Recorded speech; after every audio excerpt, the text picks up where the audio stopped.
Mon grand-père, il arrivait à bien valoriser la laine. Donc mon père, il est tombé dedans petit et je pense qu'il a toujours voulu continuer à travailler sur la laine. Il n'a jamais lâché la sélection au niveau de la laine.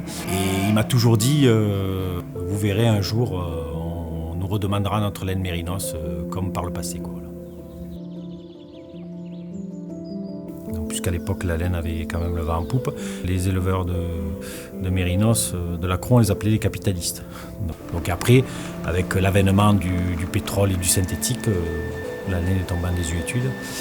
Les industries françaises, enfin les manufactures notamment, ont toutes fermé les unes après les autres.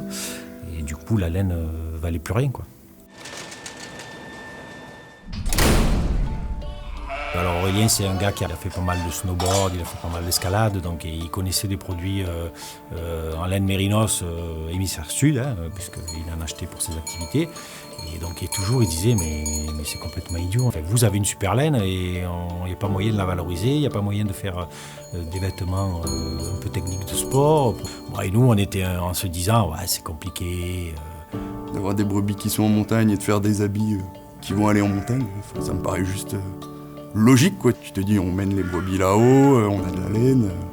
Si les bergers peuvent en avoir, c'est aussi bien. Sa cabane est à 2000 mètres d'altitude et il monte jusqu'à 2007-2008, quoi. Donc, conditions extrêmes de chaleur, de froid. Voilà, pour lui, c'était vraiment un vêtement de travail avant un vêtement technique de rando ou de sport, quoi.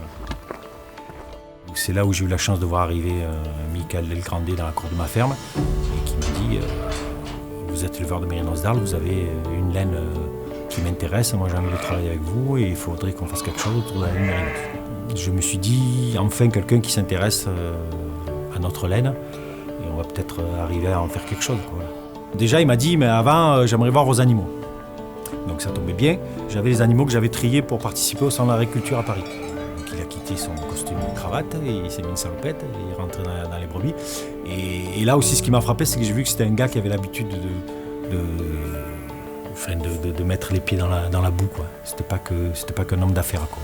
Donc c'est là qu'il me dit, vous faites combien de tonnes par an? Donc je lui dis, nous, les bonnes années, on fait 6 tonnes, on fait entre 5 et 6 tonnes, quoi. Bon, ben 6 tonnes, il me dit, ok, mais moi, il me faut 60 tonnes. Les premiers avec qui je l'ai mis en contact, c'est le domaine du Merle, où je savais que la laine avait une qualité équivalente à la nôtre. Et là, aujourd'hui, on doit être 20 ou 25 éleveurs à travailler avec lui. Ce qui m'a décidé, plus que le prix, c'est ça, quoi. C'est l'idée qu'on puisse faire quelque chose autour de la laine et que surtout, nous, on soit impliqués. On ne soit pas juste vendeurs de matières premières, comme c'est souvent le cas en agriculture.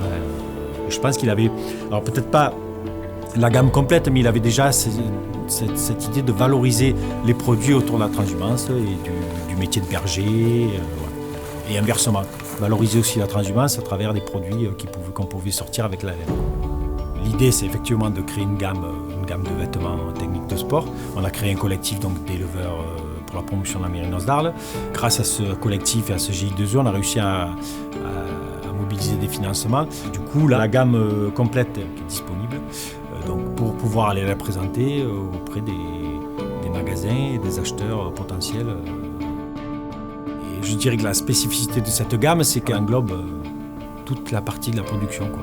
De la production jusqu'à à la limite presque à la mise en rayon, quoi. Donc, et à tous les échelons de la chaîne, les éleveurs sont associés. Et qu'ils soient rétribués en contrepartie de leur travail et de la fourniture d'une qualité de laine. Et la qualité du début jusqu'à la fin.